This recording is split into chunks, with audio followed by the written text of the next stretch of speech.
All right, so as we look at state board preferences and exam prep, when it comes to hair removal, it's going to be an emphasis on consultation. So today we're going to begin with this wax consultation video. We'll start questions from there, and then we'll also look at the do's and don'ts. So stay tuned.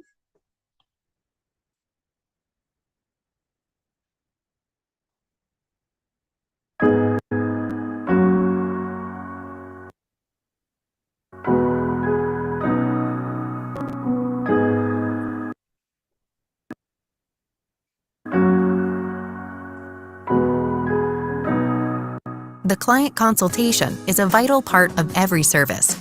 It provides you with the opportunity to get to know your client's needs, ascertain through their health history whether they're a suitable candidate for the requested service, and their service expectations. Prior to beginning any client consultation, your room should be set up properly. Be sure to refer to our helpful video on setting up your treatment room. Before meeting your client, make sure they have completed and signed a client intake form. This form protects the client from receiving a service that may be harmful to them. It also protects you in the event of your client experiencing issues after the service.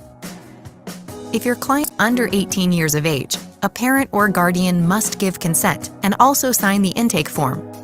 The intake form will contain questions about your client's current or previous skin treatments, skin conditions, prescriptions, and medical history. This information will help you determine whether there are any contraindications that could prevent your client from having their requested service. Let them know that the information they provide on their intake form will help determine whether the service can be performed. Conditions such as varicose veins, rosacea, herpes, or the recent use of sun-sensitizing medications or Retin-A could be contraindications. For a complete list of contraindications, refer to your waxing chapter. Inform your client of the potential pros and cons of waxing. This will help your client determine if the service is right for them. The pros can include the following. Hair regrowth can take up to 6 to 8 weeks. Regrowth is softer to the touch, and in some clients, there is less regrowth overall. The cons can include the following. Skin irritation, a risk of burning of the skin, a risk of skin lifting, hair length of 1/4 to 1/2 inch prior to waxing. Allow your client to ask any questions and share their expectations. If the treatment is deemed suitable for your client, let them know about any aftercare or post-care concerns, which should be observed for 24 to 48 hours after treatment. These could include refraining from exposure to the sun, tanning booths, irritating chemicals such as chlorine.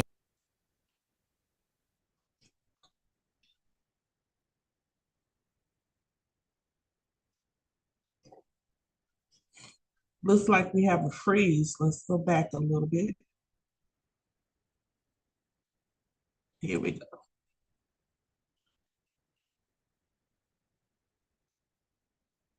For previous skin treatments, skin conditions, prescriptions, and medical history. This information will help you determine whether there are any contraindications that could prevent your client from having their requested service. Let them know that the information they provide on their intake form will help determine whether the service can be performed. Conditions such as varicose veins, rosacea, herpes, or the recent use of sun-sensitizing medications or Retin-A could be contraindications. Okay, I'm pausing this for a moment because this is a part I really want you guys to understand. No service is just a go ahead and do service. We must do the client consultation. We must complete the form. We must have conversations with our clients based on what they mark on the form. Now, the word contraindication, you've heard it before. I'm going to keep reiterating the word. Guys, a contraindication is going to be what we consider a doubt or flag. And if there are contraindications, we probably would not be performing a service, okay? That says in the point that we do perform the service, this could happen. And a lot of times things are happening because we're not properly considering should we even be doing the service. Every client that wants something and comes sits in our chair, we don't have to do it. All right. So we got to have a place of professionalism where we really stand on should this person be getting the service.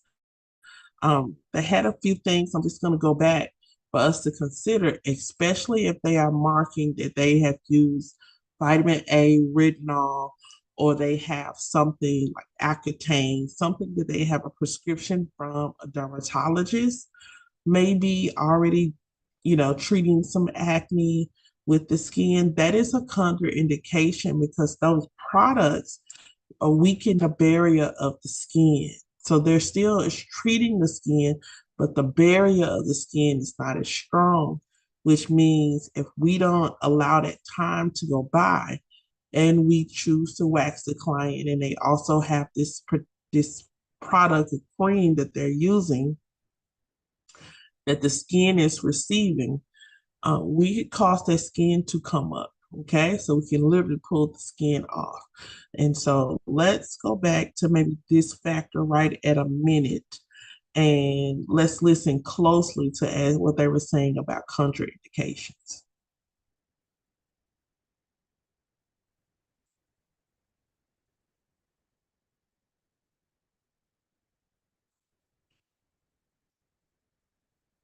And let's just go back here.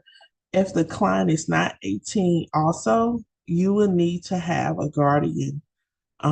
Consider whatever your policy is, but if the person wanting the wax service or any service from you, you need to have a guardian signature, especially for chemicals and waxes. So even if they're saying you're doing a relaxers or whatever your color, you need to have a guardian, someone that speaks for them, that is saying this is what you do. Let's take it back here.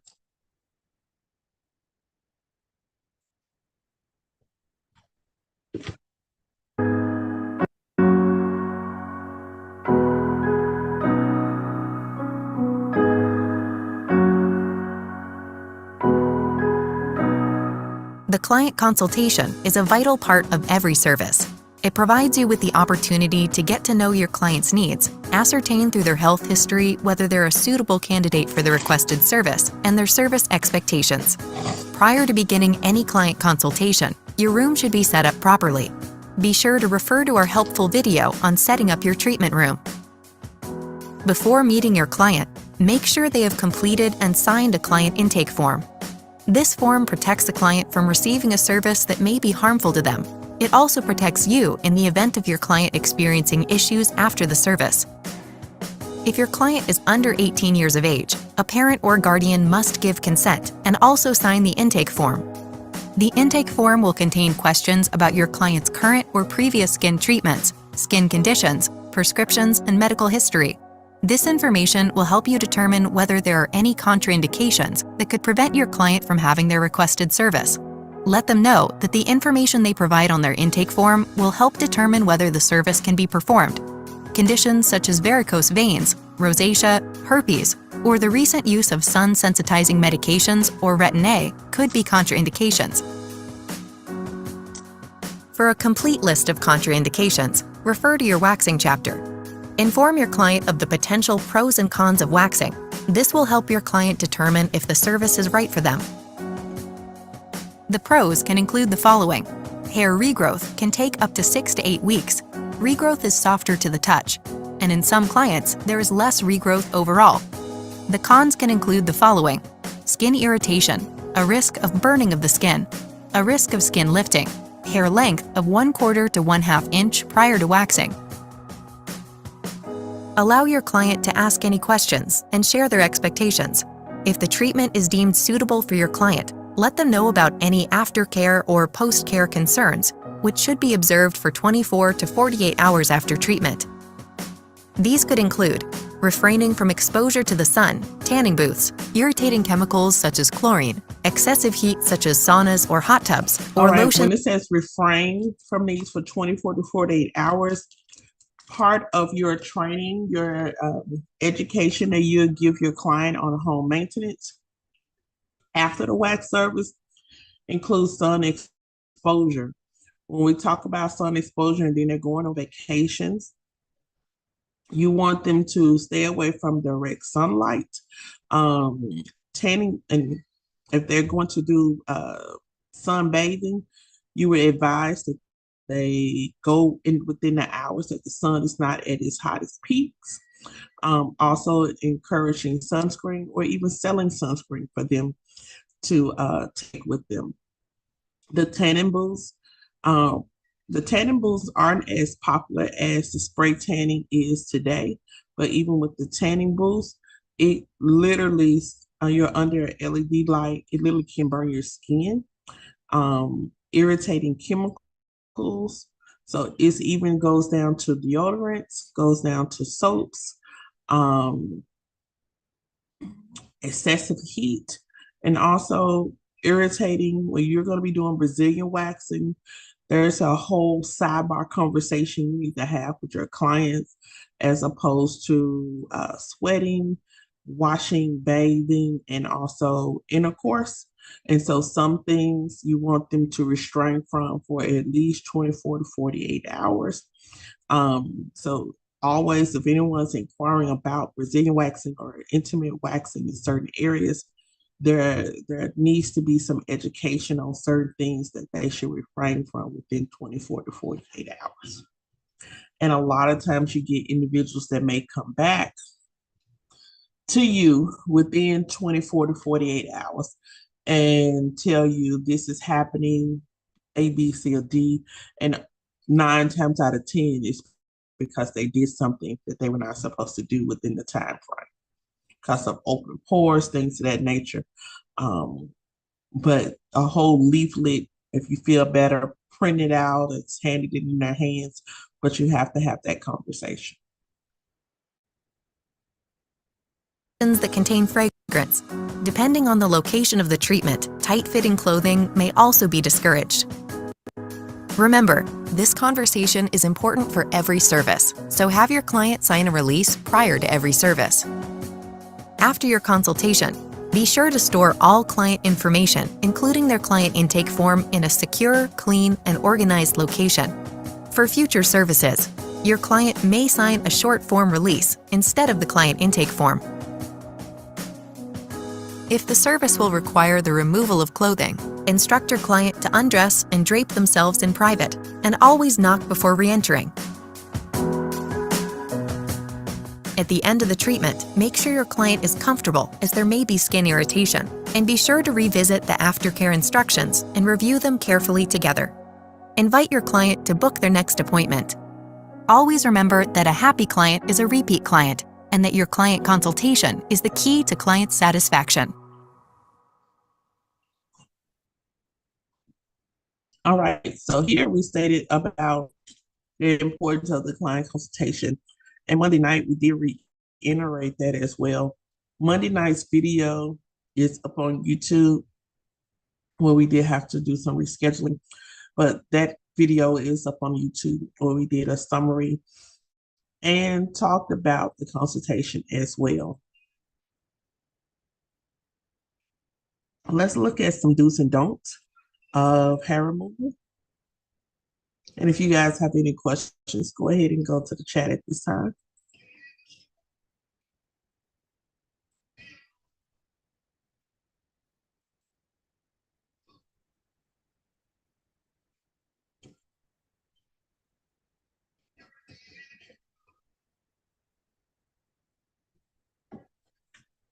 Do's and don'ts of waxing. Let's begin.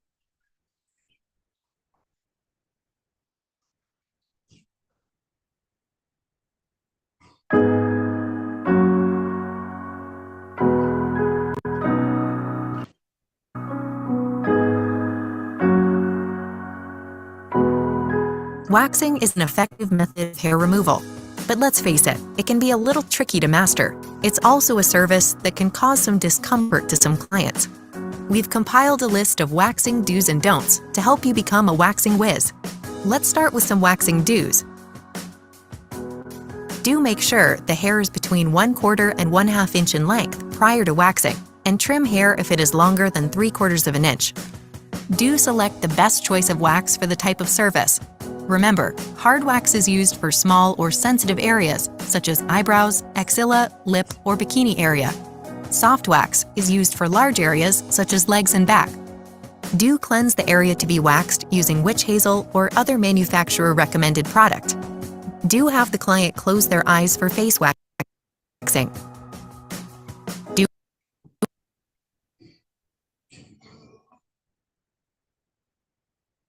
avoid dripping wax on eyelashes. Do protect scalp hair with a headband or hair clips for face waxing.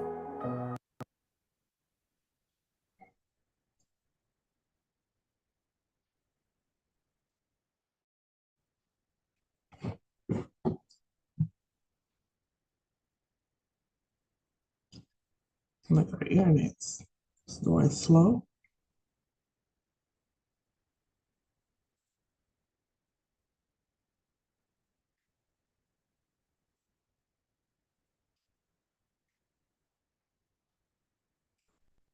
Hold on, guys. We're just refreshing.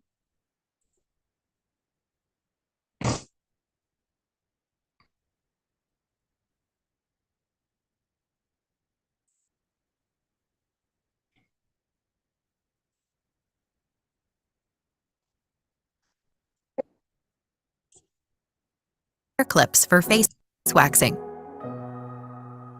Do protect clothes from wax drippings. Do test the temperature of the wax on the inside of your wrist before applying. Do scrape the underside of the spatula on the edge of the pot to avoid drips. Do hold the skin taut prior to the removal pull. Do remove both soft and hard wax in a single swift motion, close and parallel to the skin. Do make sure your path is clear before removing the wax. You may need to instruct your client to shift as needed. Do apply gentle pressure to the waxed area. Do apply aloe vera gel or cortisone cream if the client's skin is red or irritated after the service. Lastly, do discuss necessary aftercare with your client to avoid skin irritation, infection, or ingrown hairs. Now for the waxing don'ts. Don't remove vellus hair. This may cause it to grow back coarser. Don't apply wax over warts, abrasions, irritated skin, or varicose veins. Don't wax over more than one surface or plane in one application. And finally, don't wax the nostrils or inside the ears. Don't wax male beards, mustaches, sideburns, or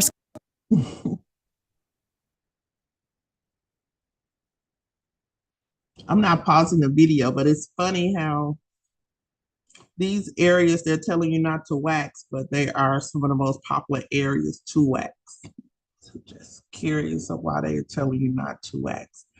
But we'll discuss all of it.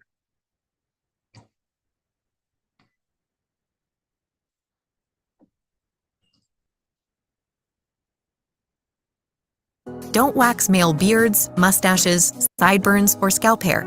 This hair is coarse and grows deep into the skin. Practice makes perfect, and soon you'll be ready to become a hair removal master. All right. So let's look at also some do's and don'ts of waxing, which they gave you some good things. But what I kind of don't agree with is that not telling you to wax the sideburns and things of that nature. I gotta share some with you. Honestly, the grooming for men, as I've said before, has increased so much. They want just as much service as the core market would target women. They want just as much services, and those are areas that are great add-ons for you to wax. I would say if you're gonna wax nostrils, hard wax. Most of the time on the face, I like to do hard wax. If I'm gonna wax men, I like to do men with hard wax. Okay. Sometimes it could be a little painful, but we go ahead and get it over with. And because they do have a stronger hair that takes a little bit more, I would not take my sensitive wax. I would take the wax that actually is built a little stronger. I would probably use my outer wax, idle wax, ITALWAX. I think I've shared that before. It's my favorite. Um, it's my favorite Italian wax. Um, and I would use something like the chocolate or the, the the cream, and because it's a premium wax and it's formulated to grab short hair. And so men are wanting wax services. A lot of them are moving away from dissolving products similar to Nair. They're moving away from clippers and trimmers and things of that nature. They just want to get rid of it because now they understand the benefits. You're talking 6 to 8 weeks before you have to redo the whole thing. Sometimes you start to see new growth at the 21-day mark, so at the 3 week mark. But if you can hold out, you're trying to make sure that the whole thing grows back in, you may give it 6 to 8 weeks.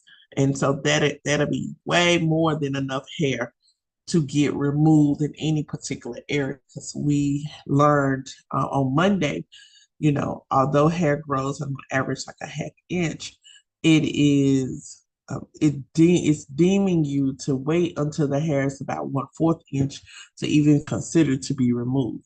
But you have to gauge that because based on genetics, DNA, their mama, their dad, based on family, who they're getting these traits from hair, skin, and nails, their resemblance from, based on how much that hair grows, that's what we have to go by. Okay. That's what we have to go by. So even though industry gives you a standard, training gives you a standard, that's what we have to go by. And so just a couple of things to remember. And as we looking at when we talking to do, okay? Before waxing, let's take notes before waxing. Exfoliate your skin before waxing, okay? I'm putting it in the chat.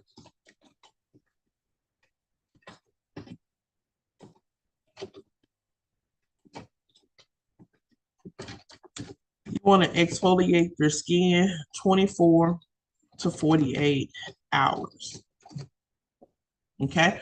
You will say, Ms. Cox, what do you mean exfoliate my skin 24 to 48 hours? Take a shower, take a bath. Okay. When you're scrubbing your skin, use some scrub, a sugar scrub, a smoothie scrub, whatever scrub you use, a dry brush, buff the body, get that dead skin cells off the body. You want it clean. So 24 to 48 hours, make sure that you exfoliate the body. Okay. If you're going to be getting or doing intimate waxing, you need to make sure that your client exfoliates. Okay. Within 3 days, I would say on the third day of their wax, they probably should start exfoliating just a little bit, but your client should be exfoliating weekly. Okay. And if it's not, it definitely is not every day, but it should be within every 3 to 4 days. They should be exfoliating the skin. Okay. So it's just like using, if you were doing a facial, and you have the exfoliator, and sometimes it feels like granules and things of that nature. Same thing. What happens, dead skin cells still set up, and then hair could get complacent and comfortable. And if that person has a curly, super curly texture, as the hair come out, it could point and go back in, causing ingrown hairs. So unnecessary discomfort for the client. And so that's why every 3 to 4 days, if they're getting intimate waxing, underarm, private, area, you would need to do some exfoliation just to make sure those hairs are not growing into the skin. It's okay. You get the dead skin cells out, and then you push those hairs into a different direction so they're not going back into the skin. As I stated before, overly curly textured hair, you're probably going to see that texture all over the body. Okay. So if it's super, super tight curls, some people call it 4C, you see that super, super tight curl, you're going to have the issue on the scalp, and you may have the issue in other areas. So you may have to exfoliate a little bit more than everyone else. Let's look at some do's before waxing. Got to make sure that the hair is 1/4 to a half inch of new growth. Okay. Hair.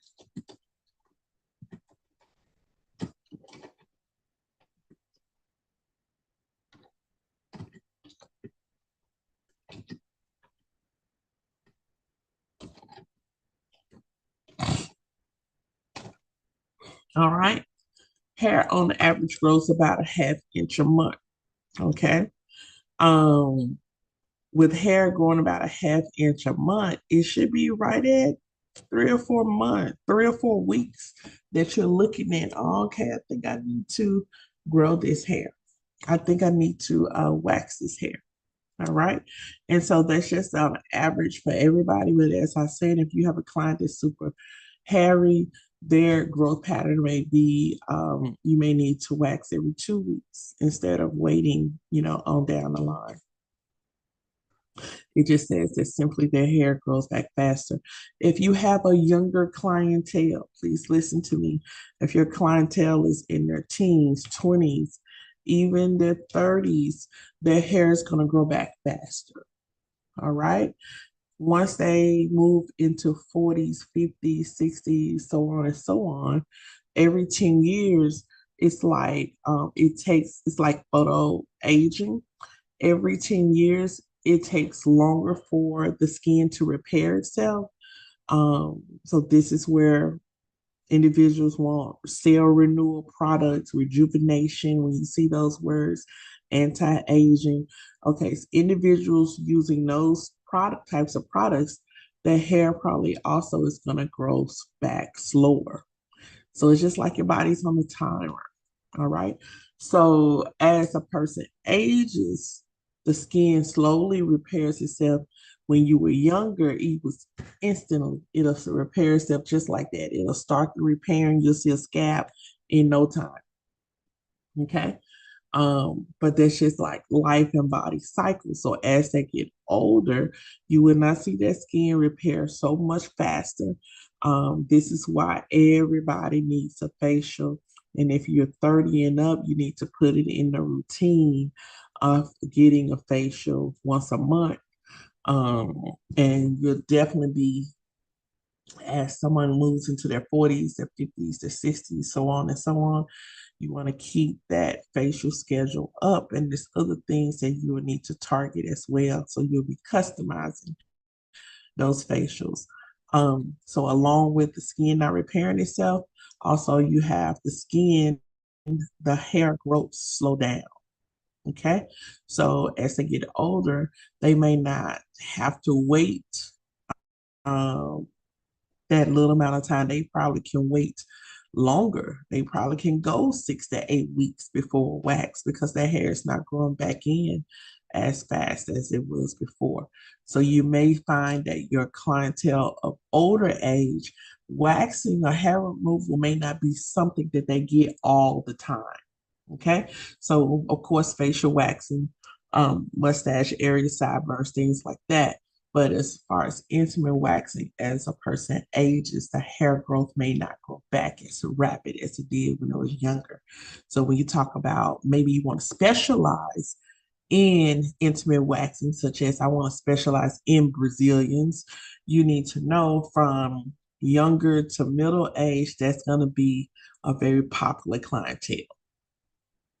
And as one moves towards what we would consider like senior citizens, saucy seniors, you'll see that there be a decline in popularity of waxing services, just simply because the hairs just don't grow like it as rapid as it used to when they were younger.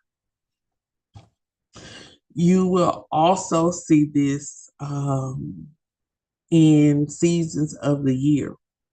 So spring is approaching. Thank you, Jesus. Okay, I can't wait.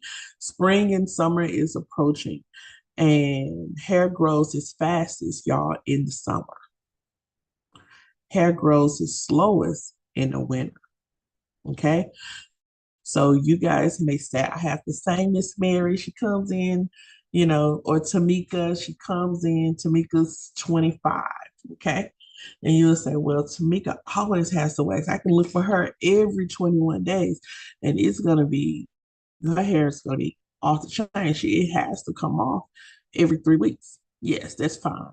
What you will find is that Tamika in the winter is consistent still with the 3 weeks. Okay, he may stretch it to 4, but Tamika be in her 20s in the spring and then in the summer, she may not go to 3 weeks. She may be at the top of those 3 weeks. Okay, so she may be 2 to 3 weeks, and you may have to do another wax on her because her hair is just growing more rapidly. Well, she's younger, she's more active, she probably exercises based on how she eats and just her activities. Okay. Her skin naturally reproduces at a certain age faster, and this is her prime time. And it's the same as the skin does that, the collagen does that. So she starts to, even though she's 20, she could probably pass for what they call baby phase or pass for younger. She may be in her late 20s and she looks 20, early 20s. That collagen is rebuilding itself. Um, and if she's melanated skin, the more melanin you have, it's like it's a protective against the sun. And so it's a lot of things that could be going on with Tamika if she's in her 20s, and it's going to cause you to see her more in the spring and summertime because her hair is going to just naturally grow faster. Okay. Naturally grow faster. And then it may slow back down to the 3 weeks to 4 weeks when the weather gets cooler. Okay. Some things you'll also notice um, is showering and bathing. Okay. What do you guys think? You get a intimate wax. Just say you got a full Brazilian. Can I take a bath tonight? What do you guys think? Go to the chat. Yes or no? A bath, not a shower. Can I take a bath and I sit in the tub tonight? Yes or no? What do you think?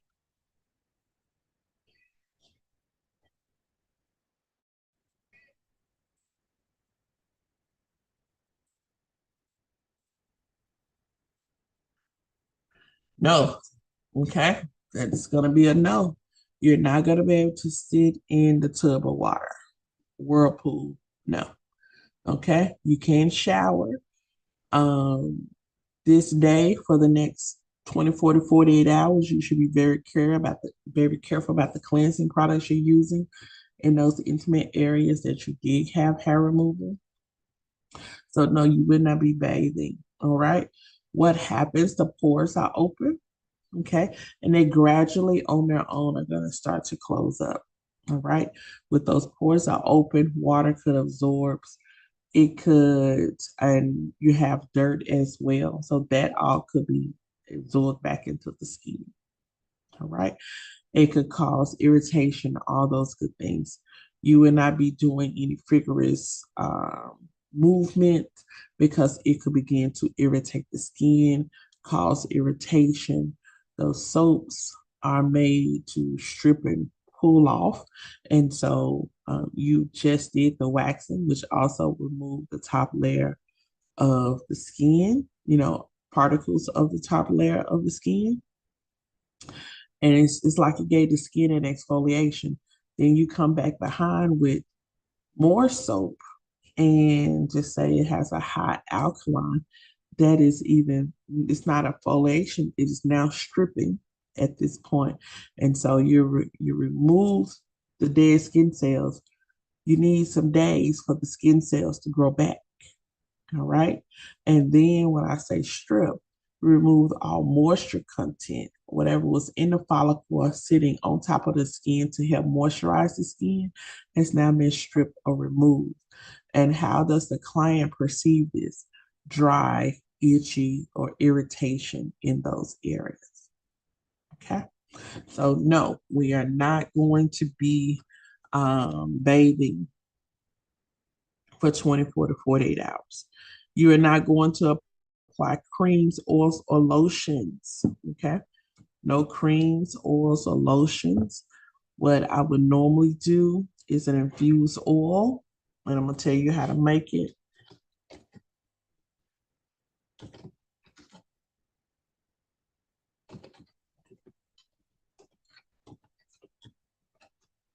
Okay. No essential oils by themselves. I saw a question. I'm going back up.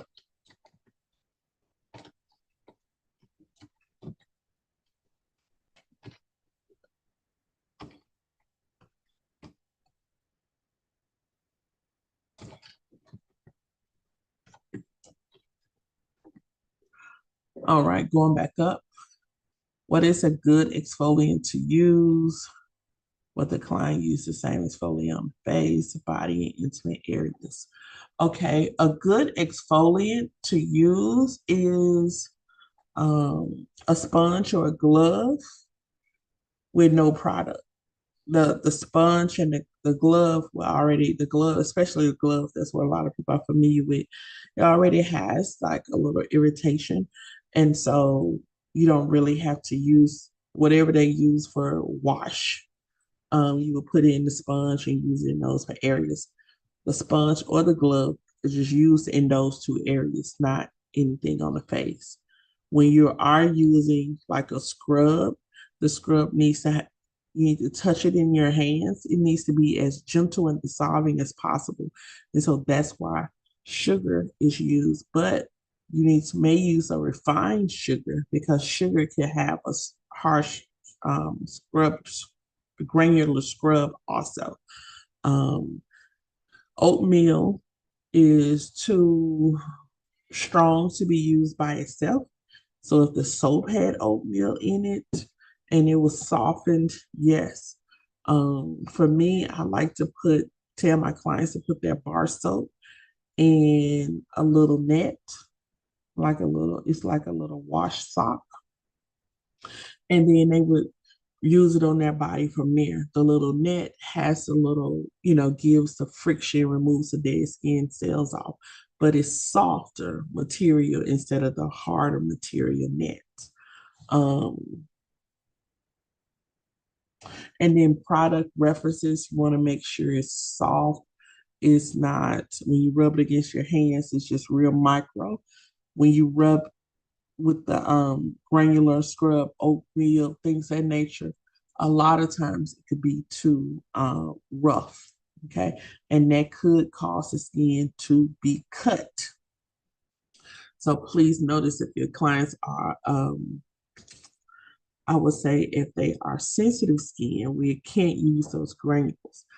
I liked Dermalogical has something like micro exfoliator, exfoliator, and it heats up. So the more you rub it, that it continues to heat up, and the granule is very, very small.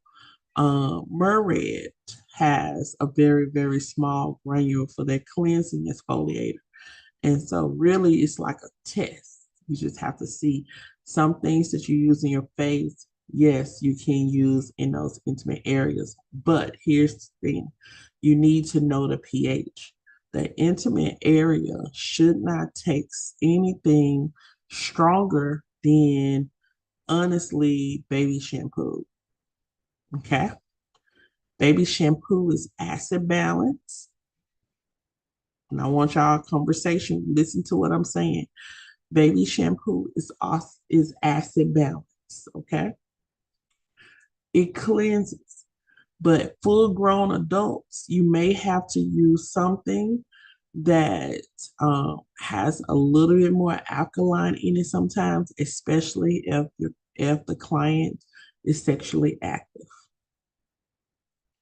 especially if the client is like really, you know, intimate, um, because now we've introduced different hormones and our body can do different things. We don't sweat the same way. If a client is having a cycle as well, you would need to use something with a little bit more alkaline in it. Baby shampoo is going to be on the acid side. We call that acid balance, okay, which means you can use it to cleanse. It's not going to irritate the skin. It's going to preserve the skin. It's going to cleanse, but you may have to use it maybe 2 to 3 applications to get a deep cleansing. But some people would do that so you don't have the skin irritation, all right? And you don't have the itchiness and things of that nature. So when you look at the hygiene aisle, let's just say we go to Wally World, when we go over to the hygiene aisle, there are products that are formulated just for those intimate areas. But even you have to look at the items on the ingredient list and say, I don't know, we should do this. Is this going to be good? Is this going to be good? And whatever you start to cleanse with, it's just like medication. Your body is going to receive it. Your body says, okay, this is what we're doing. And you use that for a while. And then you starting to swap and go to other stuff. Your body's going to tell you that they don't like that. It's going to tell you whether it likes it or not, because it's going to react. Okay. And that's something always to look into. Your part of your research and your everybody that comes to you has an intimate area. So it's good for you to do some research on hormones, on the reproductive system, and also when you're talking intimate areas for men, intimate areas for women. Yes, the procedure could be like facials. They call it vajacial. That's the facial for the vaginal area. Okay. They do the same thing for the men as well. Sometimes, as professionals, we have to offer the service. And if we offer the service, we do the service. You would be surprised at individuals that don't bathe daily and also do not follow a bathing routine for the intimate area. All right. So if you plan on waxing, that's going to be the main area that you wax. You need to also include education on cleansing and moisturizing of those areas as well. Cause you to have some issues, it causes the client to have some issues as well. Um, Even on the face, you want to make sure, and body, you want to make sure that you're using an exfoliator slash scrub that has a very small granule. So very small grain-like material that you feel in between when you rub your fingers together. Okay. So anything that says walnut shells, I know that's popular. Kim Kardashian, I think, had a cleanser come out that had walnut shells. That's hard. It cuts the skin. Apricot is okay, but eventually for sensitive skin, it could irritate the skin. So you need to make sure you always find something. Sugar, I do like sugar, but I like sugar and oil together. Okay. Sugar and oil together. So even if I do use sugar to exfoliate my skin, I'm gonna add me a little vitamin E or just a little oil to go along with it. It's gonna make it softer to the skin. So as it removes dead skin cells, it's also gonna help replenish what's being pulled away, what's being lost. And so that's something to think about as well. I hope I answered your question. Any questions? Okay. Before the wax, do not consume high amounts of caffeine or alcohol. Okay. What do you think can happen? Go to the chat. Do not consume.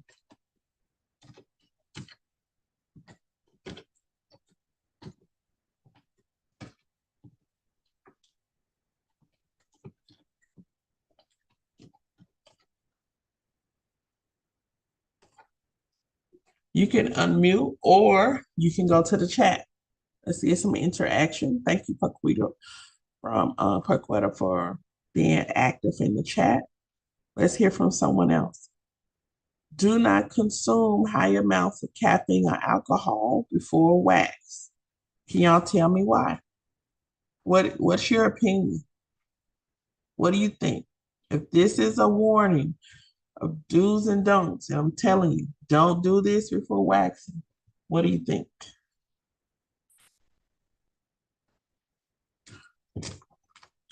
It can cause shaking.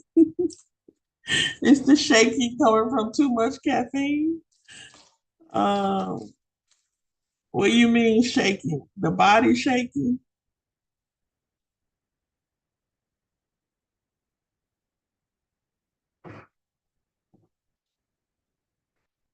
So what happened, guys? Teresa's she's in there a little bit. I just want a little bit more. What happens? Number one, your skin becomes very sensitive. Your skin becomes very sensitive. So now you're dealing with them having sensitized skin, sensitized skin, um, sensitized skin. Everything could hurt. Every stuff that you know you've done before and it don't hurt. Everything could start hurt. Okay. So it's like the skin being super sensitive, it'll react different, it'll swell, it'll get red. Um, it's so many other things. But for mostly it may be a little irritating to you because now it hurt. And if it hurt before, it's gonna hurt a little bit more. Which is contrary to some waxers will tell you to take a shot of alcohol to calm your nerves. And you really have to think and say, well, how is that balancing? Because if it's too much alcohol, is going to have an adverse reaction. It's going to, we're going to see it when we'll see the issues. Um, but sometimes when they say take a shot, they just want you to get, calm. And I guess they want you to get calm and kind of um, tipsy. You never know that what happened. But again, you need to make reference to individuals who are sensitive. And you're not doing high amounts of alcohol and high amounts of caffeine. You may say, Ms. Cox, what does that look like? Drinking Cokes all the time. If you drink more than, if you're drinking Coke every day, and if you drink more than one a day, Coke, Pepsi, any kind of sodas and things like that, that's caffeine. That's a high amount of caffeine. Even when it comes to coffees, okay, certain teas. And so knowing you're going to wax, you need to cut that back about a day or two before you go wax. Okay. When it comes to the alcohol, it can be very irritating, have an adverse reaction on the skin. Okay, so we don't want to do a whole lot of that as well. It causes skin to be super sensitive. You says alcohol, pinpoint bleeding. Okay, naturally, if you do see some blood when you're waxing, that tells us mainly because we're not phlebotomists, it or doctors or nurses, CNAs. It tells us that everything in that pore has been pulled out. So you do see like a bead of blood after you have pulled the hair out. Everything is out. It's just when it pulled out, it brought a little blood to the surface. Okay. Um, Once you press, it should go away. But a lot of times you'll see blood being drawn to the surface and it won't go away. You may have a bleeding spell. Okay. So you want to be very careful about that. So tell your clients not a lot of alcohol and not a lot of caffeine. I'm also going to say not a lot of sugar because sugar irritates the skin. Okay. Not a lot of sugar. It irritates the skin. Now, sometimes there are prep, and the prep goes outside of what your book may teach. Okay. Prepping someone that has a lot of hair, or maybe prepping men because you know of the issues they're going to have. They're going to be jumpy and things of that nature. Prepping men for me looks like cleaning the skin. Okay. Also, prepping means applying like a cortisone cream prior, asking the client to take a Tylenol. I mean, we can't pressure them to do anything, but we ask them to go ahead and take a Tylenol or ibuprofen. I prefer ibuprofen because ibuprofen is great for inflammation and pain. All right. If you want to go holistic, we would take lavender. You could take lavender and mix it with like avocado oil or olive oil. But you'll take heavy drops of lavender mixed in with like olive oil or something of that nature. Shake it up, and I'll rub a dab of it behind the ear. Okay. Behind the ear. I may put that on them soon as they lay down behind both ears. What happens while they're laying down, that essential oil, that aroma comes around and gets to their nostrils. And as they start to breathe it in, lavender is a natural relaxant. Okay, so it starts to relax them a little bit. And so as it relaxes them, it the areas that it was applied starts to calm the skin down as well. What you're gonna see that you don't see a lot of in the book is oil cleansers. There are oil cleansers, and many individuals, when it comes to waxing, you start to hear about oil cleansers, okay? And you may say, how is it oil when then you put the wax on? You know, hard wax clings to the hair and soft wax clings to the skin. But a lot of times oil or cleansers are not heavy. Okay, so they go in to help moisturize the skin and also cleanse at the same time. You can come back behind with witch hazel or alcohol wipe and remove it, the residue. It's not a heavy residue, but you can remove whatever residue that's on there, and then you can begin your waxing procedure. Okay. But a lot of times, this is what I want you to keep in your cabinet is toner.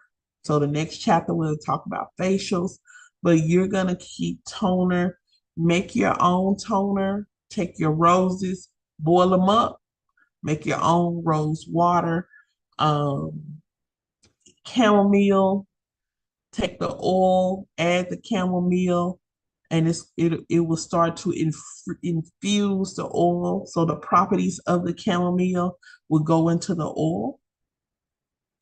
Same thing for any product. This is why I say your infused oils and your toners, this is what you need. Naturally, toners help calm the skin down after a wax service, particularly rose toners, hydrating, anything that is anti-inflammatory. Remember, inflammatory means redness. So we want something that cuts the redness. All right. So a lot of times when you're waxing in these areas, you may come back if you don't apply pressure, and you may see this redness come on. If I'm doing a leg wax or something, after I pull the strip off, I'm going to apply my toner to spray it and rub it in. What's happening is getting rid of the redness because it's anti-inflammatory. It has some benefits as I rub the benefits of that toner into the skin, but most importantly, it's reducing the pain. Okay, it's reducing the pain. So we got to do so much to do the service, but we also got to make sure that our clients are not walking out stiff and they're not walking out, swollen, redness around the eyebrows, things of that nature. That's one of your don'ts. Okay. And actually, sunbathing is you being out under the sun, like on a beach or balcony. After getting that wax, you don't want to do that for 48 hours, okay? Because you can get what we call sunburn. So the skin is so fresh, It has not even started to rebuild itself. And then you're going to go out into the sun and you're going to probably go into damaging the skin at this point because the skin that you're supposed to cover up with the sunscreen has been removed with the wax. So you're on this just days event of rebuilding the skin cells. And if you go right into sunbathing after waxing, one, we have not rebuilt that protective layer up yet. Two, now the product that you put on is going deeper into the skin. And if it's a chemical, can cause some damage deeper into the skin. So being very clear and making sure that you're educating your clients on what not to do within 24 to 48 hours.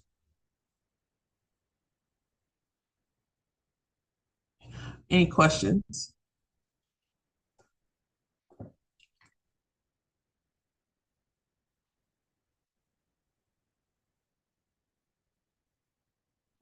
Also, what not to do. We are not advising our clients who go to the gym, they're gym rats, they need to wait 24 to 48 hours. Okay? You need to wait 24 to 48 hours because skin is rebuilding. It's like our skin went through a trauma, it's rebuilding. Sweat, those things can sit up in those follicles. And so it can cause severe itchiness as well. Okay. You don't want to, I think I talked about not applying deodorants and things of that nature. No scented products, deodorants, creams, anything like that. Makeup within 24 to 48 hours after that service. I'll take some questions. I'm going to the chat. Okay, awesome. Nope. For cosmetologists, you guys have hair removal questions on the state board. Most of them are coming from procedure and also from consultation, right? Procedures and consultation.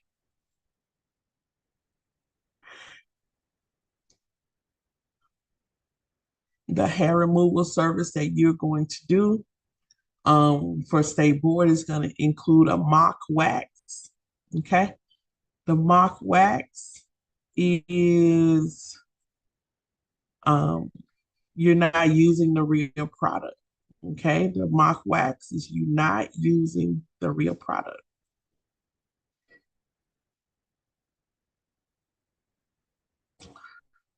All right. So this is the pre-service. And also you got to do a tweezer. Okay. You got to show how do you use the tweezer. All right. Let's look at the pre-service when we talk about state board and this were relative. This procedure 17.1, I did save it, but I want this is to be something for you guys to pinpoint as well. Your pre-service procedure is really your setup. Anytime you see pre-service and post-service, pre is the setup before the actual service. Post is what happens after you finish the service, okay? So you guys are graded on pre, and then you're graded on post, all right? So as you're looking at the pre-service procedure, chapter 17.1, you're looking at the implements and materials, all right?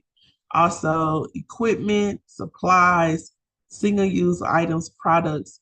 These items will already be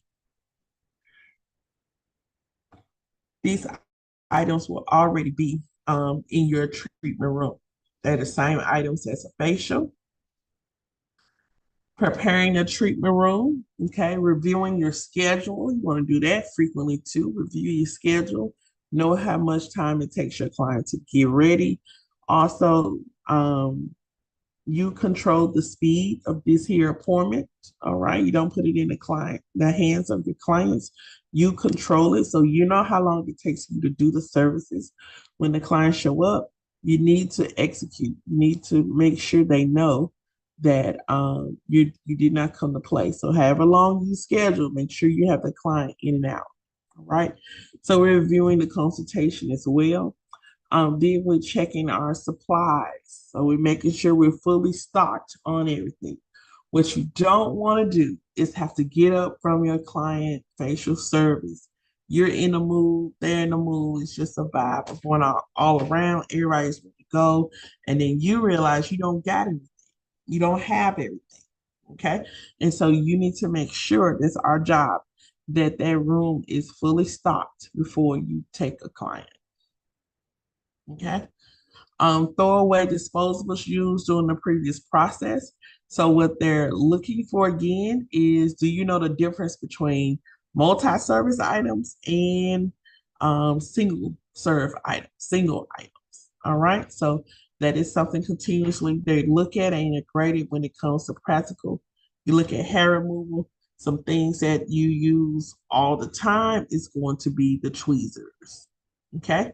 You'll follow manufacturer's directions, clean that tweezer, put it into the when you clean them, put it into the dry sterilizer, the dry sanitizer. Why am I saying dry sanitizer? The wet sanitizer, which is the barbicide. From there, you rinse with water and then place it into the dry sterilizer. Okay. Once it's finished, it's time in the dry sterilizer. At that point, then we will put it up for the next day, wherever it needs to go. Okay. Um, you're gonna make sure that your hands are clean.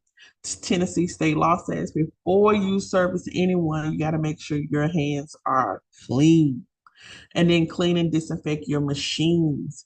Things, the items you're going to use, make sure they're working, but you're going to clean and disinfect those machines. You'll also refill needed disposable supplies. So, what needs to be refilled, this is the time to go ahead and fill them up as well. Now,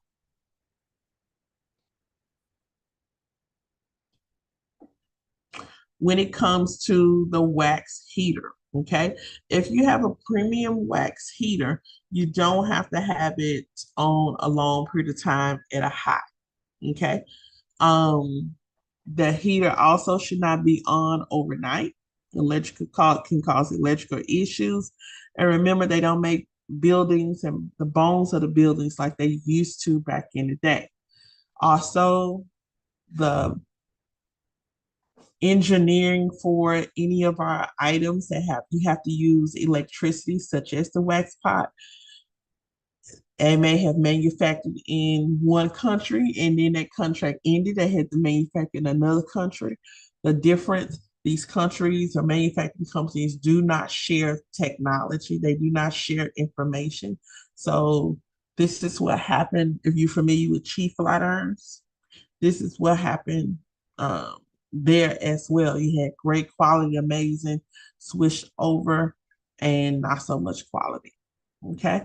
Um, Having burnout, so on and so on, then switch back. Now we see kind of like the quality coming back around. All right. And so understand about the wax pot. I use premium pots, 10 pound and 5.5 pounds.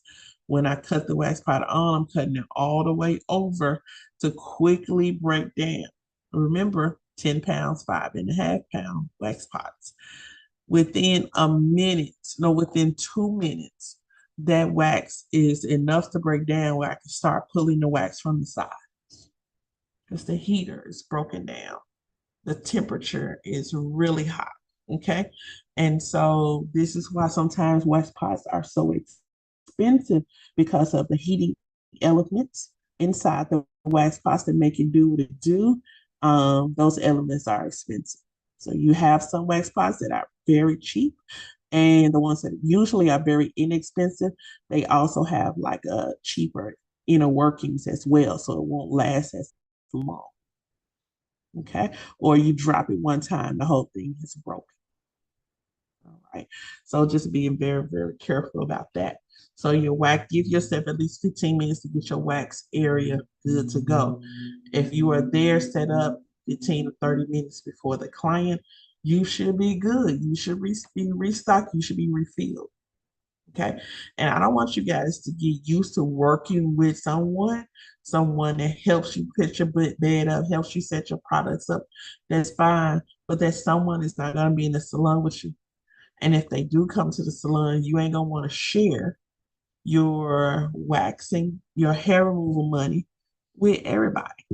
Okay. Because some areas, honestly, you may get $15, $20 for. Okay.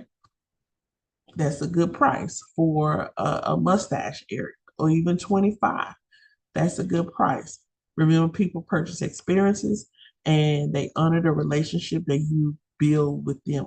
Okay, that's how we build families, how we build community of clientele.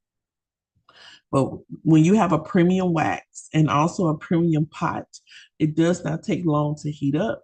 I take it all the way over in about 2 to 3 minutes. I'm going to bring it back halfway and it's going to sit there the rest of the day. When I'm not using it, I'm going to put the top back on so that my center can balance out with the sides.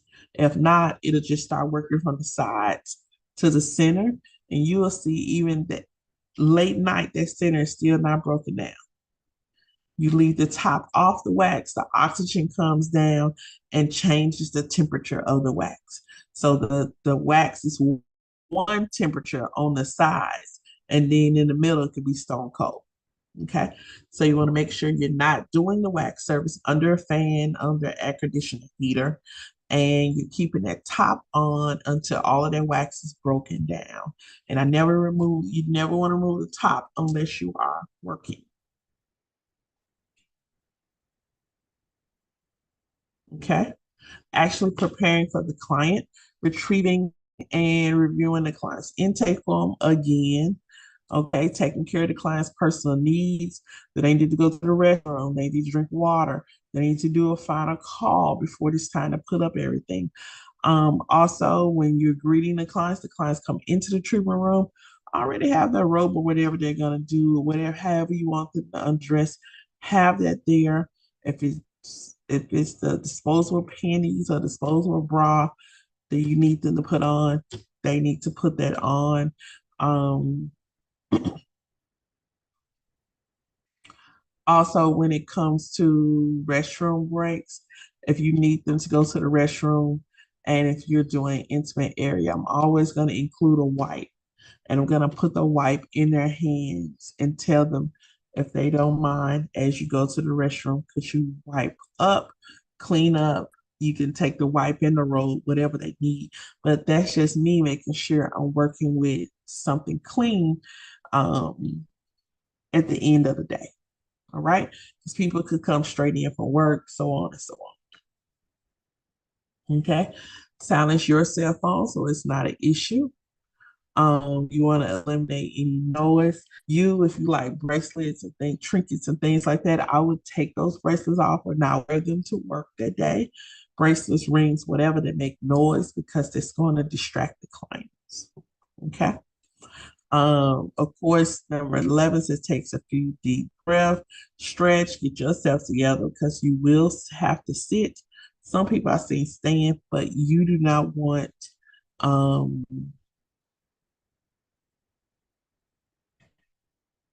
and let me just say this, you do not want um to be wore out in your body because you're not going to perform a good service. You're not going to get a client everything they want. And you may do something that may cause some accidents. Okay. So you want to make sure your arms are stretched out. You're stretching, you're leaning up against the wall, you're doing your squats. Because the more movement you have in your joints is going to be relaxed so you can perform the services they need to perform. Okay. So again, we don't play about washing our hands, greetings. If you want to do a handshake, you want to do a hug, or you're an elbow person, you need to figure out what your greeting is going to be. I'm initially a hugger, but I don't like feeling awkward if someone else is not a hugger. So I've learned as I get older to just pull back off the hugging, and I'm open to a hug. I'm open to a hug. If they hug me, I say, "Oh, great," because I'm a hugger too. You know, so I'm open to a hug. But if it doesn't feel right, I'm not going in for a hug. Okay, I'm not in for a hug. A lot of times I will elbow or I will dap. Okay, elbow or I will dap. And I just started doing that during pandemic and things like that.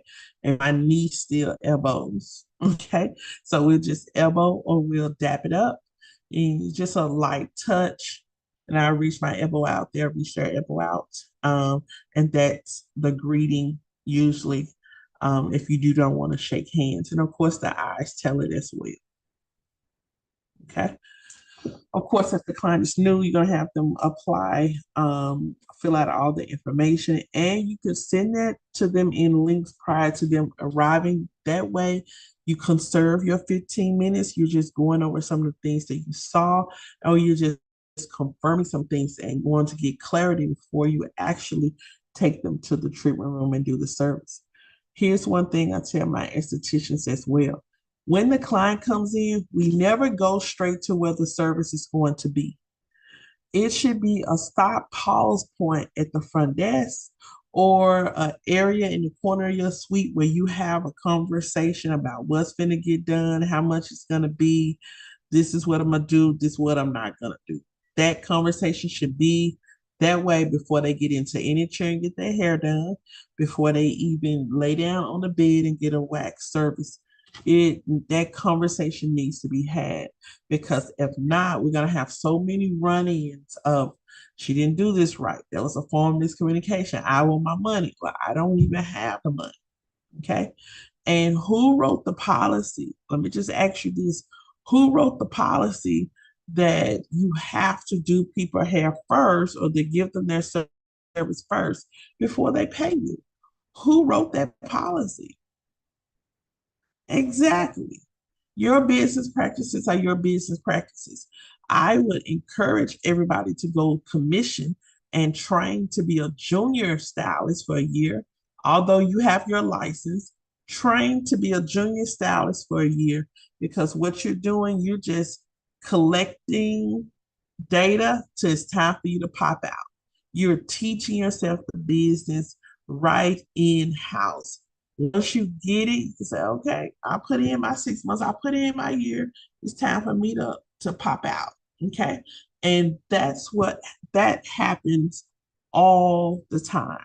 Okay. It happens all the time. And sometimes you just need to go somewhere to see how they do it. Okay.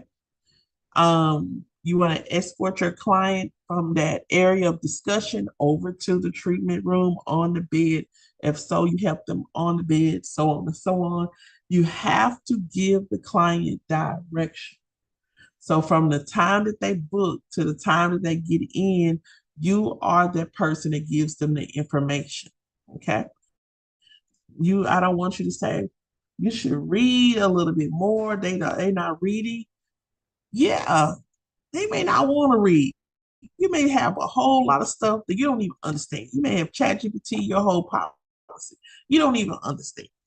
Okay. But there's nothing wrong with reiterating and having conversation with people prior to them getting services. I mean, that's how it used to be. That's exactly how it used to be. Okay. So even escorting the client to the table, doing what they need to do. Client needs to remove jewelry. I've heard of so many things of clients removing diamond rings, diamond earrings, walked out of salon, came back and can't find it. Okay. I would take it off, put it in a Ziploc bag. Guess who's gonna hold the Ziploc bag? The client. Put this in your purse, put this in your pocket, or put this under your arm. You can't miss it. When you get up, it's gonna be right there. There you go. I want them to have all of their stuff because it's not worth it. And also, if you have multiple people in the salon or shop and something comes up missing, how are you gonna handle it? You need to already be thinking, how do we handle issues that may pop up in the salon? Okay, be the person to solve the problem. So a lot of times when the clients come in, I want to eliminate the problem, which means here's a Ziploc bag for your belongings. Put it in your purse. Take your purse with you when you go to the bathroom. Here's, here's a gift card to replace what was lost.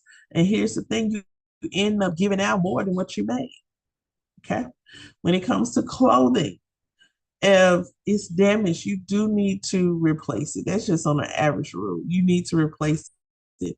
If it needs dry cleaning, I would not give this back to a client. I would say, look, let me pay for your dry cleaning. Okay. Because you want to honor them. And everybody's not going to put their clothes in the washing machine. Nothing wrong with it, but everybody's not going to do that. Okay. And then before you even begin the treatment, let's explain what we're getting, the importance of getting it, why we're getting it, and how long are they competing. I wouldn't say how long are they in between completing the services. How long will it be before they come back? When we're done, we're going to reschedule an appointment. Do you like a morning, afternoon, night? It's just general conversation we're going to have before we begin the service. Okay. And so that's one key component procedure, pre-service 1701. And a lot of these are going to walk you through on a pictorial end. Okay. Let's look at infection control in the treatment room. Hold on one moment.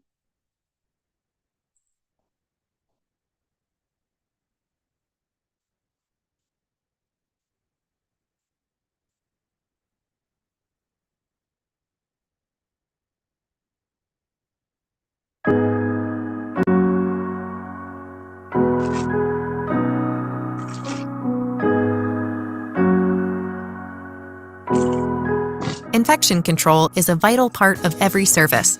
Implementing proper infection control practices reduces the risk of cross-contamination and keeps you and your client safe. To prevent infection, here is a list of helpful rules for you to follow. Prior to every service, always wash your hands thoroughly.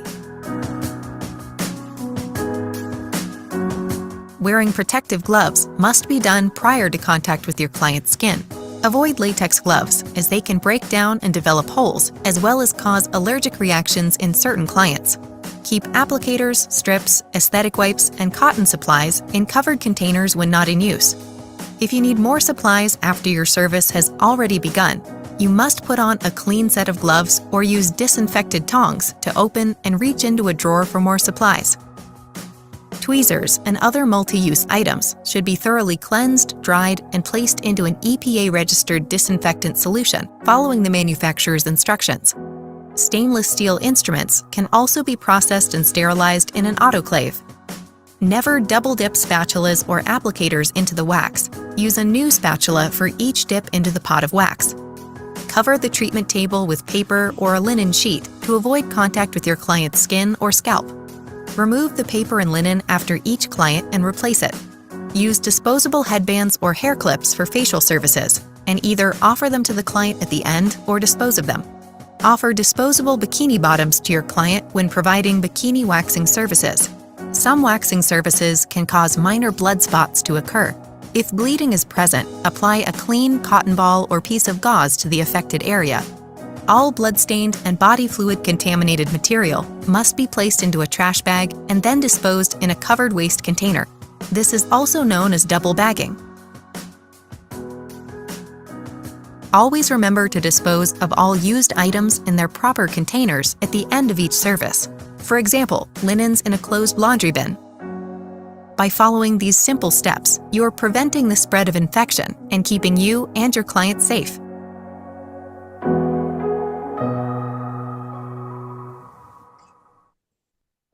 All right. That's our infection control. Just making sure everything is clean, pre and post.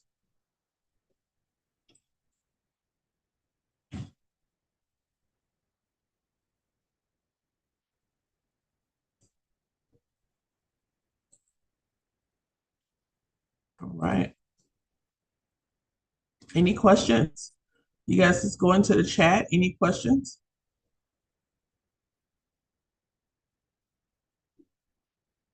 Let's look at setup and cleanup of the wax treatment room. Let me go into the chat. See what we got. Awesome, awesome. Glad to see you guys still hanging in there.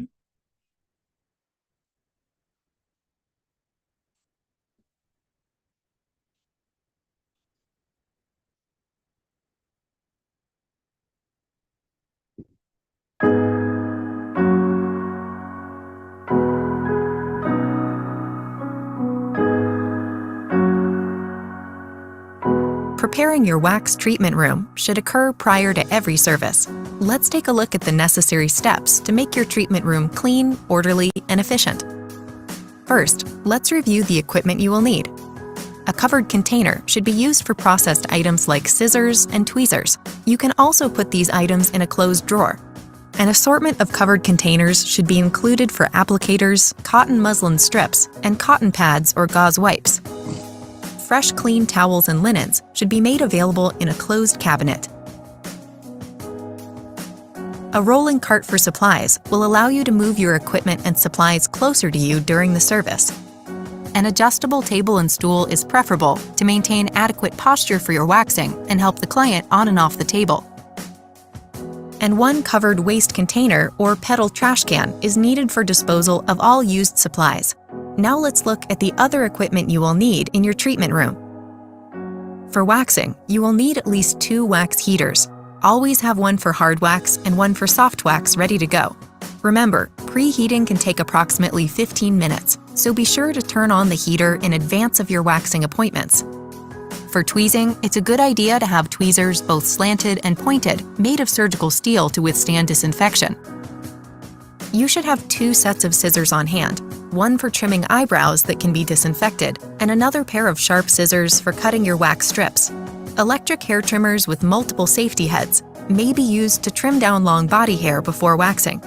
Wax applicators or spatulas can be single-use wood or multi-use nylon, plastic, or metal. Make sure you have enough wax applicators on hand, as double dipping is strictly prohibited. Keep hair clips on hand in an abundance for holding back any loose strands of your client's hair. A handheld mirror should also be ready to show off your fabulous work. You will also need these single-use items, also known as disposables. Wax strips of Pellin fiber or muslin cotton, which come in rolls at 3 inches wide. 9 face strips can be cut from 1 body strip. Bikini bottoms for bikini waxing, cotton rounds, facial tissues, aesthetic wipes, headbands, paper drapes for the treatment table or chair, paper towels, wax collars, single-use wooden wax applicators, large tongue depressor, medium or small popsicle sticks, treatment table paper rolls, and gloves. It's important to note that some disposable items like bikini bottoms and headbands may contain latex in the elastic.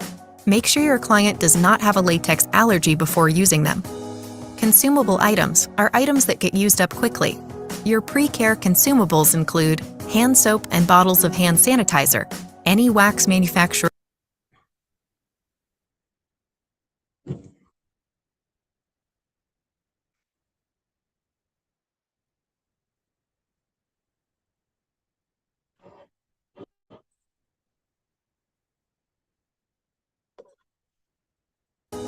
Consumable items are items that get used up quickly. Your pre-care consumables include hand soap and bottles of hand sanitizer, any wax manufacturer's recommended products.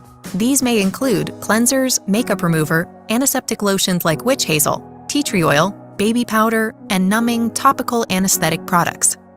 The wax itself is a consumable item. Have plenty of hard wax on hand, with sufficient pellets or beads to refresh the wax periodically. Also have multiple cans of soft wax suitable for both the body and the face. Your post-care consumables include petroleum jelly, which is used for removing wax from hair or eyelashes, wax removing lotion for the skin, calming products like aloe vera gel, salicylic lotion, arnica, and azoline. You will also want to have on hand a variety of eyebrow pencils in assorted colors, along with a pencil sharpener and disposable eyebrow or mascara brushes for your brow services. Before your client consultation, be sure to prepare all of the implements and equipment necessary to complete the requested service. This may include turning on the wax heater, assembling implements on your cart, preparing your treatment bed with paper or linens, and making sure you have enough disposable items at the ready. Be sure to refer to each specific procedure for a helpful checklist of all equipment and implements you will need.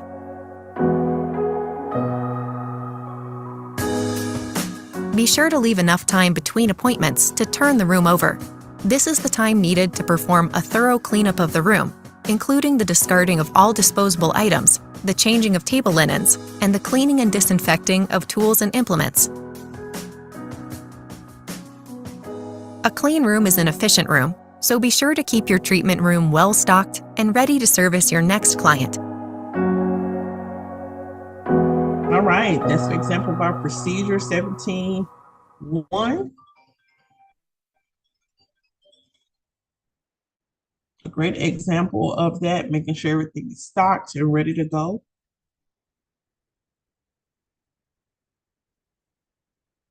It was set up and cleanup of our wax area. And then, of course, we have the post procedure, right?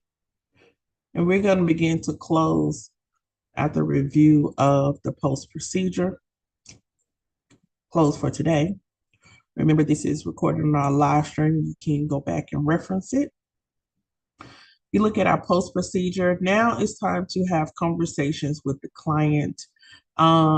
Retailing is something that they're saying the art of retailing has been lost, but this is what I want to encourage you all.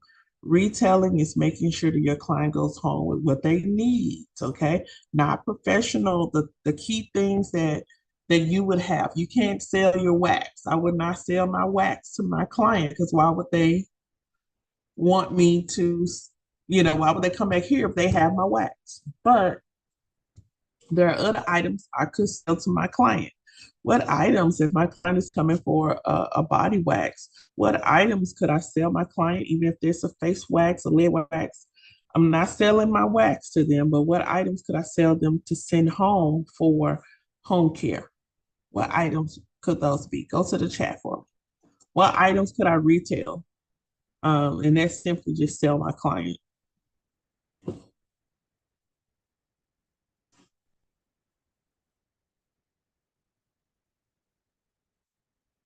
Yeah, body scrub, that exfoliant that they need to do every 3 to 4 days. Yep, cleanser, moisturizer. Yep. I can package those up, guys, and sell them. And let me just give you a tip. Many people will purchase a bundle or something like a kit before they purchase an individual item. Okay. And so I already have it 1, 2, 3, or morning, afternoon, night, or some kind of way where you're saying use this first. Yep. Oil for ingrowns. All of that you can bundle up. And that's what I will do in a consultation. I'm talking about these products. Doing the pre-service, I'm setting these products up for them to see. Okay. I'm doing their service with the products. And now I get to sell them those products. Okay. Everything I was doing from the time they came in is leading up to this point. I'm just not pulling out some saying buy. Okay. So that's the art of retailing. We're gonna encourage that a little bit more because a lot of times you literally can pay your bills. Not a lot of time off for retail. Okay. I know a lady that was waxing and before she even got on TikTok, she was selling about $20,000 worth of products a month just off of retail. Okay. And she was a spa and she just does skincare. She was selling about $20,000 of product because she ate, slept, walked retail. Okay. And she had a lot of clients, and even she was selling to their family members and people out of town. They were telling everybody about it. So she was selling a lot of product. And of course, when TikTok Shop came on, she is popular with ASMR. She didn't really do any conversation. She just they were listening to her, and she would put the product in the screen. Okay. And people would want to purchase from there. They would purchase from her shop. So her sales went up even more when she came onto TikTok Shop. And so when I talk about retail can literally pay your rent, it has paid my rent. It has anything products, it replenished all the products that I needed. So it has been really good to me. Okay, so advising clients and then you're promoting your products. You're telling them this is what they need. And if you have it inside the treatment room, that's amazing. Why do they feel wonderful the way they feel? Point them to the product that you use. Okay. Outline proper home care. This is what I want you to do. If it's going to be men, okay, young men, any kind of men, you want to make sure that you label a sequence. Okay. Don't give men a lot of steps of things to do. They just want to know what's first, what's second, what's third. Boom. I would not do anything over 3 steps. Okay. I would not do anything over 3 steps. Is somebody trying to get in?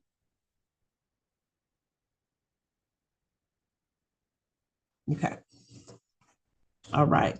As it comes to young people as well, they're going to be the ones that really follow your routines, okay? Because especially if they got puberty coming, they're 15, they're 14, 15, 16, bumps and things of that nature. They're having experiences with that. They want to look good for the ladies and for the guys. So you'll find that they really are into their skincare, especially when they get to that age of like 16. They're really like, whatever I need to, mom, I need to buy this. She said, buy this. So I'm going to encourage everybody that is a growing area too. Okay. So mom is not just your customer anymore. Dad and the kids are your customers as well. You can say 13 and up, whatever you want to say, but I would do a pre-service or just a pre-teen menu, and that comes with whatever hair you think. But if the client is old enough to get relaxers or sew-ins, they old enough to get skincare services as well.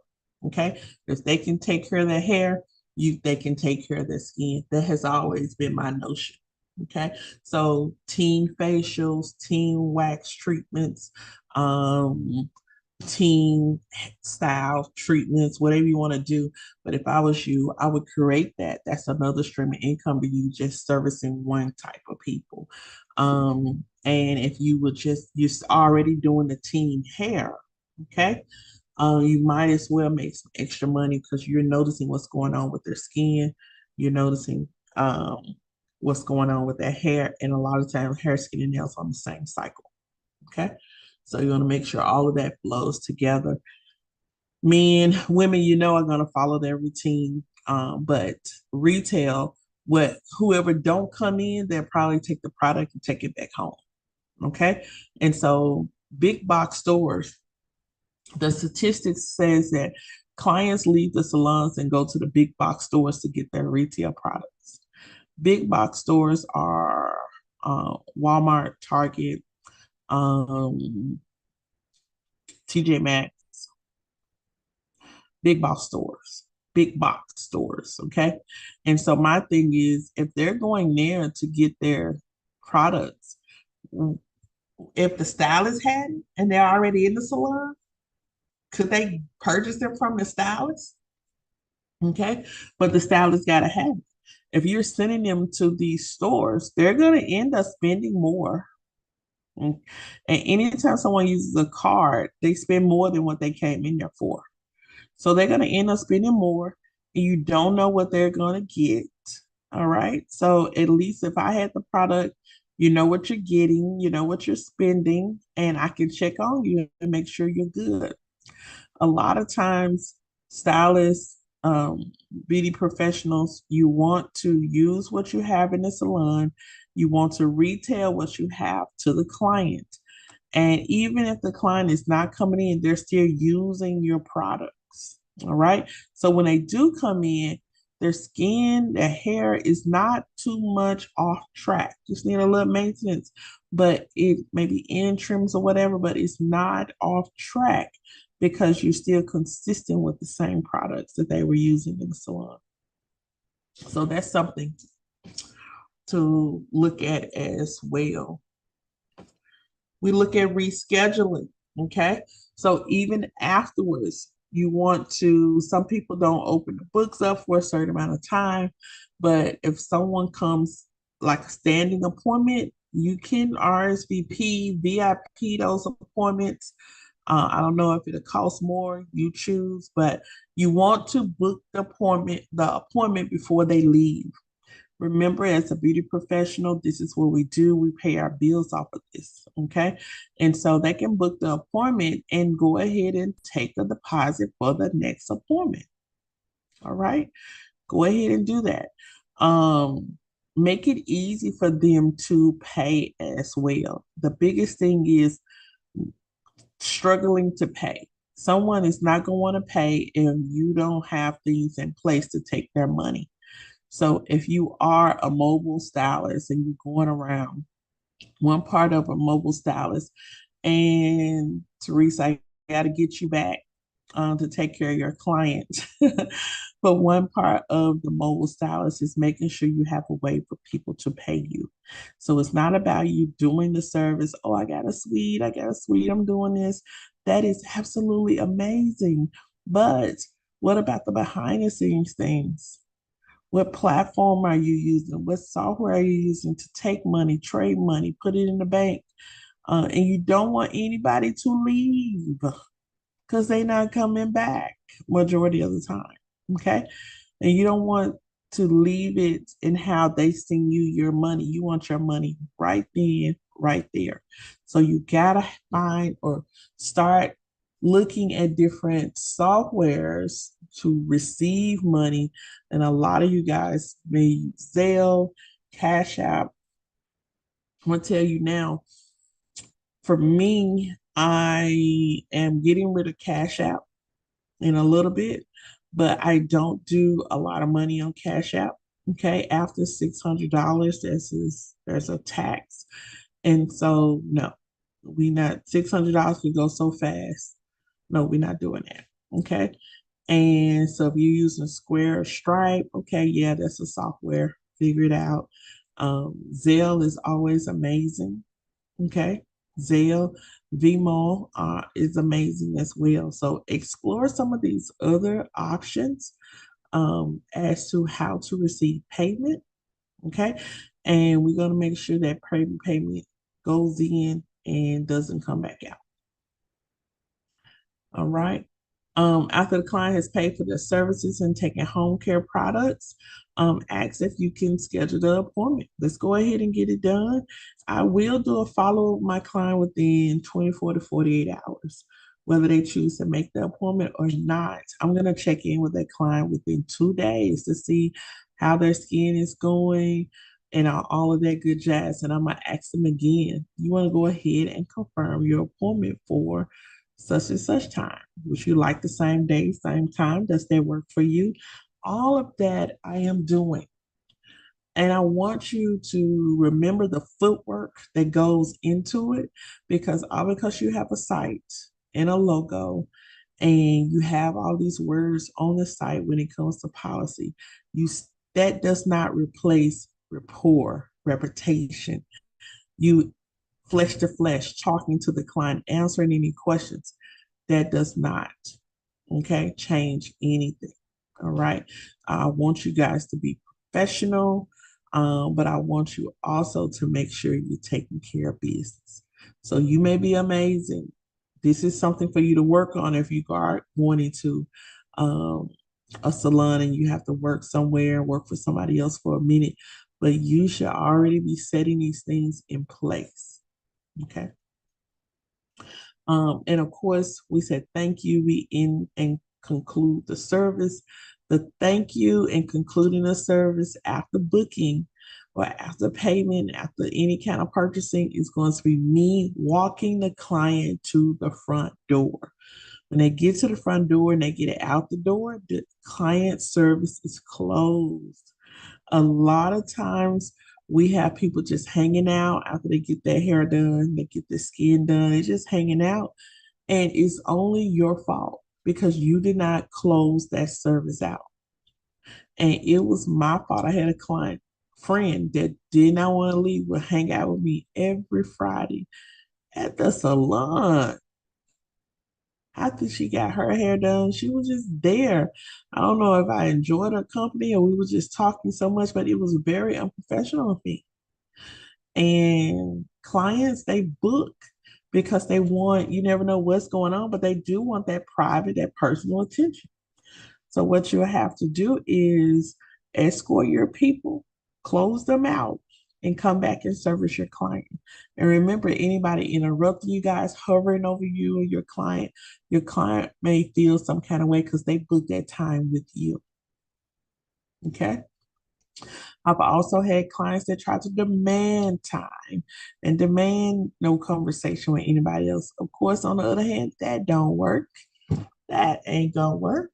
But let's close the service out by walking them to the front door, saying thank you, letting them know you're gonna reach out, shaking their hands or elbow again, just thanking them for the opportunity, and you will talk to them soon. That's how we prepare to close that out. Okay. The service is not done. After the client leaves, we're going to record any notes. We're going to look at any observations, write down our notes, and then we'll close it out from there. When you look at the end of the day cleanup, it's just like when you set up everything in the treatment room, not just what you use. Everything in the treatment room has to be cleansed, okay? From the trash can to the machine, the steamer, all of that has to be cleansed. The removal of the dirty laundry, okay? The refill of the products, the cleaning of the product containers, and refill of the products. You use towels, replace the towels. You use spatulas, replace the spatulas. Everything should be on full and ready to go. It's called replenishing the room, okay? Fresh linens, fresh spatulas, utensils, fresh trash can, all of that should be fresh, okay? Empty jars go away, all right? Cleaning, removing any kind of smudges, all of that stuff. It even says baseboards, okay? Vacuuming, whatever you got to do to prepare for the next day or the next client, that's what you have to do. We sometimes move from this because we have already booked another client, another client, another client. Well, you haven't had time to clean up your room, and now that time can span fast over, and you're late servicing the client. So if you're working alone, give yourself time for, talk to your client and then come back to clean up. You should have at least a 30-minute time gap between clients. Okay. Some people will say 15, but if you're not cleaning up until you're finished, yeah, you're gonna have to get that room clean. Okay. And that's gonna be our components for today. We focused on chapter 17 last week and this week. Next week, we'll move to facials. Okay. Next week, we'll move to facials. Go ahead and start reading chapter 18. And I'm going to send you guys a study guide today on hair removal. That's going to be facials and hair removal. Okay. You're going to get a study guide today, facials and hair removal. That's going to be very important for my individuals who are preparing for state boards, such as Pooja, India, Teresa. Okay. You do have hair removal and facials on your state board. So what happens on Monday? We're going to go over the PSI. And these are the areas that you need to look between the two chapters. All right. Those will be the two areas. So we'll go over PSI, see what they say about facials and hair removal, find those exact things inside of the chapters.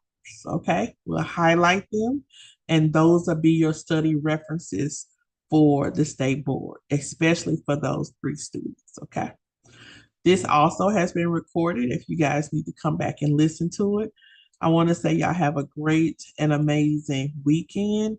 If you need anything, you will see emails today because we are working on the hours, y'all. We are working on the hours, and I'm excited about the three that's preparing for state board. We got to buckle down. I've been putting bookmarks in the book portion. And most of the time, when you see those bookmarks, the same ebook you see, when you see the bookmarks, you know those are study areas. Okay.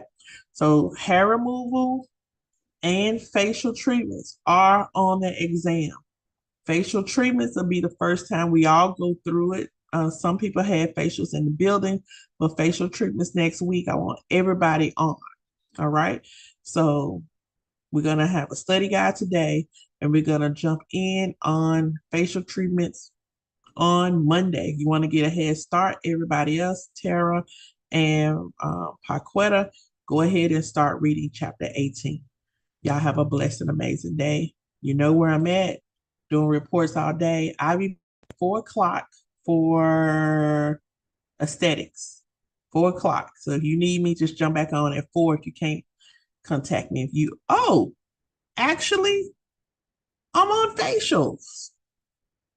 So if y'all want to jump back in at 4 o'clock, I'm introducing facials with the skincare crew. Okay? 4 o'clock if you want to.